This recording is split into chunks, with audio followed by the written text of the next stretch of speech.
Bienvenue sur le podcast du site media24.fr, le média indépendant d'information sur l'économie, l'environnement et les sciences. Alors, aujourd'hui, on se penche sur une découverte scientifique assez impressionnante en Antarctique. On parle d'une carotte de glace qui contiendrait la plus ancienne archive climatique continue jamais trouvée. C'est bien ça, Evelyne? Oui, tout à fait. C'est lié au projet Beyond Epica, mené du côté de Little Dome Sea, en Antarctique de l'Est. Et oui, c'est une avancée majeure. Majeur, vous confirmez? Ah oui, absolument. Imaginez, cette glace, c'est un accès direct à l'atmosphère terrestre d'il y a plus de 1,2 million d'années. C'est un véritable trésor pour nous les climatologues. Un trésor, d'accord. Et qu'est-ce qu'on y trouve précisément dans cette carotte? Quelle taille elle fait? Qu'est-ce qu'elle contient concrètement? Alors, le forage total a atteint 2800 mètres de profondeur. Mais c'est surtout les 190 derniers mètres qui nous intéressent pour cette période très ancienne. Et à l'intérieur, on trouve des petites bulles d'air. Minuscule? Des bulles d'air. Oui. Piégées quand la neige s'est transformée en glace. Et ces bulles contiennent l'air de l'époque, du dioxyde de carbone, du méthane. Mais il y a aussi des poussières, des isotopes qui nous renseignent sur la température. C'est vraiment une archive complète. Impressionnant. Et tout ça forêt à Little Dome Sea? C'est un endroit particulier? Oui, c'est un dôme de glace à 3200 mètres d'altitude, un désert blanc très stable, idéal pour conserver ces couches de glace anciennes. Et c'est le fruit d'un effort international énorme. 10 pays européens, plus de 10 ans de travail. Il y a 1,2 million d'années, intéressant les scientifiques. Quel mystère on espère éclaircir? Alors, c'est parce qu'il y a environ 1 million d'années, le climat de la Terre a basculé. On est passé d'un rythme à un autre. Basculer, c'est-à-dire? Avant ça, les grandes alternances entre périodes glaciaires et interglaciaires suivaient un cycle d'environ 41 000 ans. Et puis, autour de cette période, pouf, ça passe à des cycles de 100 000 ans. Beaucoup plus longs, plus intenses aussi. Ah oui, d'accord. On savait que ça s'était produit, grâce aux sédiments marins notamment, mais on ne comprenait pas bien pourquoi. Quel rôle les gaz à effet de serre ont joué là-dedans? On manquait de données atmosphériques directes.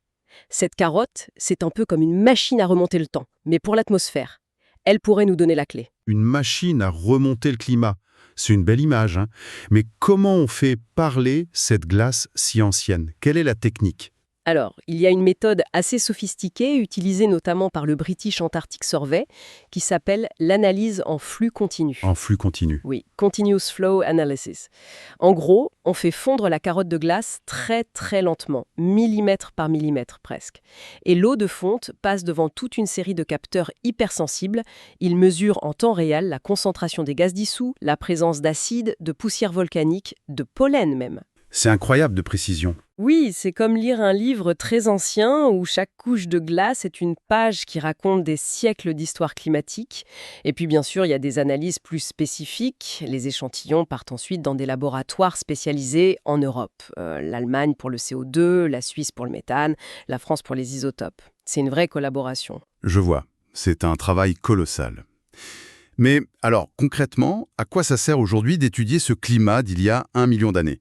Comment ça nous aide pour l'avenir? C'est une excellente question. En fait, comprendre comment le climat a réagi naturellement dans le passé à des variations de gaz à effet de serre ou à des changements orbitaux, c'est fondamental pour tester et améliorer nos modèles climatiques actuels. Tester les modèles? Exactement. Jusqu'ici, pour cette période de transition, on avait surtout des estimations, des données indirectes. Là, on a des mesures directes de l'atmosphère. Ça permet de voir si nos modèles simulent correctement ce type de grands changements. Du coup, on peut affiner les prévisions. Quelle sera l'ampleur exacte du réchauffement futur? À quelle vitesse les glaces vont-elles fondre? Quel est le rôle précis des cycles naturels par rapport à l'influence humaine? On passe vraiment à un autre niveau de compréhension. D'accord.